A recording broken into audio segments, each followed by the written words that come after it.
Horja, friends, on behalf of the Consulate General of Ireland in California, I'm delighted to welcome you to this very special presentation of a poem by the late Eavan Boland entitled Our Future Will Become the Past of Other Women. We were very fortunate to have Eavan join us 2 years ago on the occasion of our first St Brigid's Day event, and on that evening she reflected on the poem, she reflected on the suffragette movement, the achievement of the vote for Irish women 100 years ago, the revolutionary generation and the role that women in that generation played in shaping Ireland, and how we can draw inspiration in tackling the challenges women face today. So with this poem we remember Eavan, we remember that evening, but also we celebrate female leadership here in the West, and Irish female leadership here in the West. And there's a long track record of it. You have pioneers in business like Bernadette Cashman, you have political agitators and people looking for social reform like Kay Kennedy, and then also women like Sister Mary Baptist Russell, who was instrumental in the opening of some of the first hospitals here on the West Coast. We've brought together 20 Irish women and women of Irish descent from across 7 states and the Navajo Nation here in Western America to recite this poem, and they speak to the continuing female leadership not only in Irish community organisations but also in their own communities, and we want to celebrate that here on St Brigid's Day 2021. So enjoy the presentation. Lá féile Brigide huna díobh, slán agus bannacht libh go léir.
Show me your hand. I see our past, your palm roughened by heat, by frost, by pulling a crop out of the earth, by lifting a cauldron off the hearth. By stripping rushes dipped in fat to make a wick, make a rushlight. That was your world, your entry to our ancestry in our darkest century. Ghost sufferer, our ghost sister, remind us now again that history changes in one moment, with one mind, that it belongs to us, to all of us. As we mark these 100 years, we will not leave you behind. No one is left behind, or should be, as we honour this centenary. 100 years ago, a woman's vote, becoming law, became the right of Irish women. We remember them as we celebrate this freedom. Freedom is not abstract, is not a concept, is not an ethic only, nor a precept.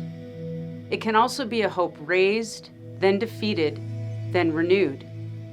It can be a voice braided into the silences of other women who came before. Today we note the achievement of the Irish suffragists as we mark the act, the law, the vote. We honour also the hours of doubt, the years of work. Today we offer to these women our thanks.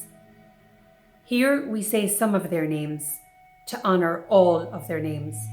Louis Bennett, Sissy Cahalan, Helen Chenovics, Charlotte Despard, Louise Gavin Duffy, Eva Gore Booth, Anna Haslam, Kathleen Lynn, Mary McSweeney, Helena Maloney, Florence Moon, Sarah Purse, Constance Markovich, Hannah Sheehy Skeffington, Louisa Todd Hunter, Jenny Wise Power.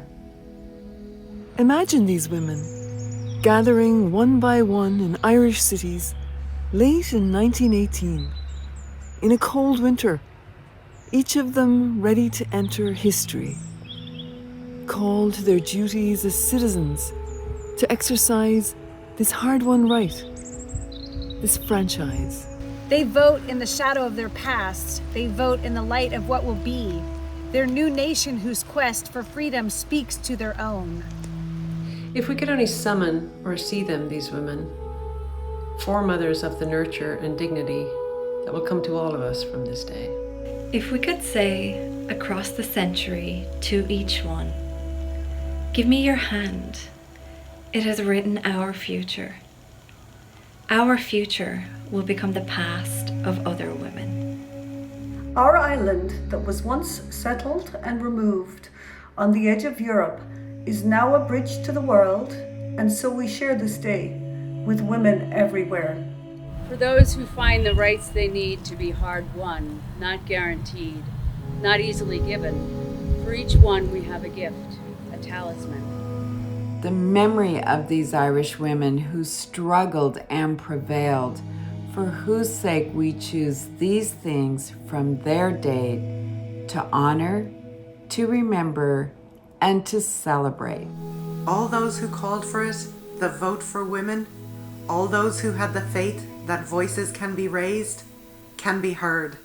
All those who saw their hopes become the law, all those who woke in a new state, flowering from an old nation, and found justice no longer blind, inequity set aside, and freedom redefined.